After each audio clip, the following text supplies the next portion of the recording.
Hello everybody, welcome back to our channel talks. It has been a quite busy month with Gamescom for CIG and Star Citizen, and not only CIG and Star Citizen, but all of us, the backers as well. A quite bittersweet experience I have to say, since we didn't get the Alpha 3.0 on our hands, this very important and much anticipated update, but we did get the first glimpse of Alpha 3.0 gameplay, and we know now what to expect from this amazing update. We have some very interesting info, some very interesting news to discuss about today, not only about the Alpha 3.0 but Squadron 42 as well, and we will have a very early discussion about CitizenCon that is planned for October 27th this year, and whether or not we are going to see Squadron 42 at CitizenCon this year, or if we are going to get Alpha 3.0 before or during CitizenCon. We also have some very good news that we got from the developers in this year's DragonCon, and since this is a channel talk, we are going to talk about the channel itself as well. But before we go ahead and start our discussion, please allow me to say hi to everybody new to the channel and welcome them to our Channel Talks. Channel Talk is our monthly series where we discuss with each other, share our opinion and our thoughts about not only Star Citizen and the development, the progress of development, what you think about the different features that the developers are working very hard to get into the game, but the channel itself. It is a great way to communicate with you directly, tell you what I think of certain features, tell you what I think of the game and my plans for the channel for the future, and for you to tell me what you like about Star Citizen, about the channel, but also what you dislike and you will never want to see again. So welcome to our channel talks, welcome to our community, and feel free to share your thoughts, feel free to share your opinion, ask anything you want, or simply say hi. So Gamescom is over and we still don't have Alpha 3.0 on our hands, but I think despite our disappointment, we all understand that this important update needs a lot more work in order to reach the desired result. And this became apparent from the demo itself and the many bugs and issues that were present during the presentation. Overall, personally, I am quite satisfied with the whole Star Citizen presence and how the Alpha 3.0 is progressing, and of course I want to have it on my hands, but I can't wait if that means the result will be amazing. Let's not forget that Alpha 3.0 is the update that I personally think will transform Star Citizen and will be the beginning of the game itself, because right now we do have the Persistent Universe and it is a quite nice experience, but it is not a game, it's just a small area to test your piloting skills, try to become better, do some missions and get a general feeling of what Star Citizen will be in the future. There were some amazing moments during the presentation, during the event that we have discussed already and I will not repeat. I will just say that the NPC, the existence of NPC, the better and improved missions, and general the features that will come with the Alpha 3.0 will make this game an amazing and one-of-a-kind experience. Now let's go ahead and take a quick look at the production schedule report for the week after Gamescom. And when watching the numbers only, it's kind of discouraging. And this is because the issues that are blocking the Evocati PDU right now have jumped up to 94 from 67, around 67 that we had a week before Gamescom. And not only that, we have now more bugs, more issues to fix than we had when the whole burn down process started. I know how it looks awful, it looks terrible, but we have to take into consideration how these bugs were created. So basically, the stream of visitors at Gamescom testing and playing the Alpha 3.0 demo helped the developers to discover all these bugs. So we can say that these bugs are bugs that the backers or the developers will have discovered later during the burn down progress. And it is nice to have them now, it is nice to have them discovered right now, early, so they can work on them and fix them as soon as possible. At the same time, this development is creating a question whether or not it will be better for CIG and Star Citizen to allow backers, Evocati and the other waves to enter earlier the builds, to enter earlier the new updates and help them discover and fix bugs faster. I honestly don't know what is the correct answer to this question. I am confident that the developers know what they are doing and know what the best process is to build their own game. All I can say is, as a backer, I know, and I know that you also know, that Star Citizen is still on alpha and it has many bugs and many issues that need to be solved before we can reach the desired result. And I will be very happy assisting CIG to discover and fix all the bugs that are holding the game back, even if that means that we will have to play a buggier and an earlier version of the newest update.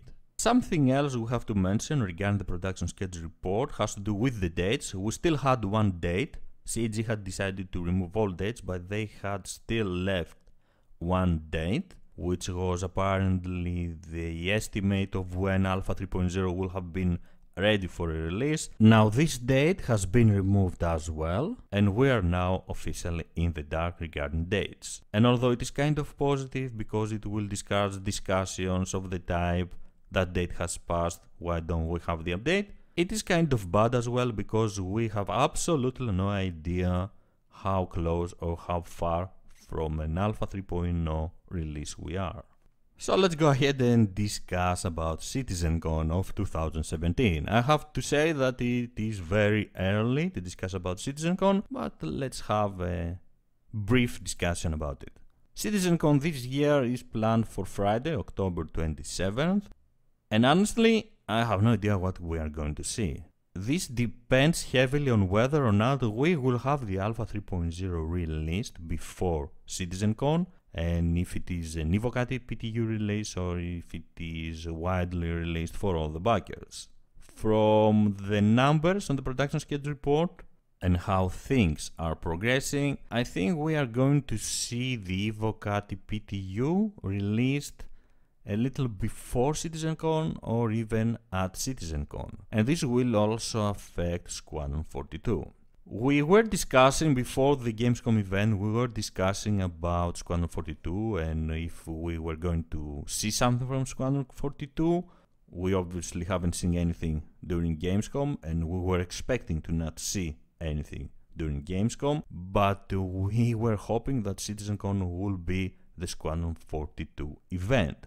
With Alpha 3.0 at its current status, I'm afraid that Squadron 42 is out of the question for CitizenCon as well. At least this is my opinion or my fear, because I really wanted to see Squadron 42. I really want to see something from Squadron 42 this year. It has been way too long. But if we don't have Alpha 3.0 by CitizenCon, then I think that Alpha 3.0 will be the main event for CitizenCon as well.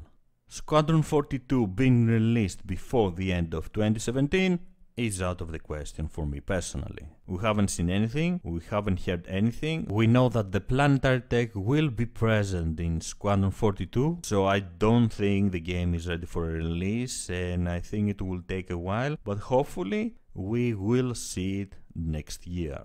CIG attended DragonCon this year that took place from September 1st until September 4th, with Jared Huckabee and David Haddock answering some very interesting questions and giving us some even more interesting answers. First of all, we got to see the new X1 Origin concept. It was shown during the DragonCon of 2017, and I have to say that it is a very early work in progress. This is going to be the new open canopy vehicle of Star Citizen, a competitor of the Nox and the Dragonfly, manufactured by Origin. And it looks kind of alien. That's the best way to describe it. It is a very early picture, and it will probably change by the time we will get it as a concept sale. Regarding private servers, they are still planned, but this will have to happen after the release because, like the developers have said, they have to build the game first. And also, they have mentioned that they will not be as big as the game they are trying to make. I don't really understand what that means. Probably it means that the private servers will not include the whole Star Citizen game, which kind of sucks in my opinion, and I would really love to have the option to play on a private server with other players and to represent the entire game. We will have to wait and see, it is still very early. They weren't clear, they have just hinted that it will be possible sometime later for players to discover planets and build their own outposts. This is something that have been mentioned, have been hinted by Chris Roberts as well in the past. And I think it is going to be a reality, so if you enjoy building your own outposts and this is what you want to do in Star Citizen, sometime in the future it is going to be a reality. I don't think it will come anytime soon though. Some great news for explorers have to do with the Krath Arc and the intention of CIG to allow players to make first contact with the Krath Arc, between humanity and the Krath Arc. This is absolutely great for all of us that enjoy and love exploration. Players will be able to travel the distance and reach Krath Arc worlds, and when the first player discovers the Krath Arc and make first contact, then the lore and history of the Krath Arc will start revealing, and we will start learning more about this race, this alien race of Star Citizen. And talking about alien races, they are going to be playable in the future, not all of them, not the Vanduul because they are enemies. This might change in the future, we don't know. But the other alien races, the Tevari, the Xi'an and the Banyu, are going to be playable sometime in the future. Now regarding Planetary Tech and generally the Alpha 3.0 update, they have mentioned that flying around the moons will be a fast way to reach your destination, but it will not be the best way to explore the surface of the moon the moon or the planet later you are visiting. It will be much better to use one of the ground vehicles in order to admire the beauty of the planet or the moon and of course discover points of interest. They don't have cave technology right now, but it is on their list, and it is definitely something that will make the worlds of Star Citizen a lot more beautiful and a lot more mysterious.